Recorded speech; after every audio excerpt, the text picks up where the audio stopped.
Mindfulness 呢個 Apps 啊。咁呢個 Apps 咧就係俾一啲都市人啦，咁譬如想做啲 meditation 啊，或者晏晝時間咧想休息嘅時候都可以聽嘅。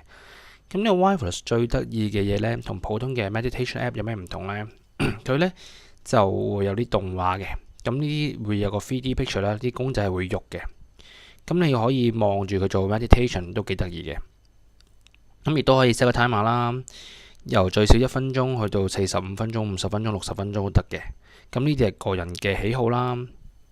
咁最重要呢個 Mindfulness 嘅有好多唔同嘅場景咯，咁都幾得意，同埋啲動畫真係幾靚嘅，同埋最重要佢係免費咯而家。咁所以各位大家即係有興趣做 meditation 啊，或者休息嗰時聽呢，咁都非常之值得推介大家試下嘅。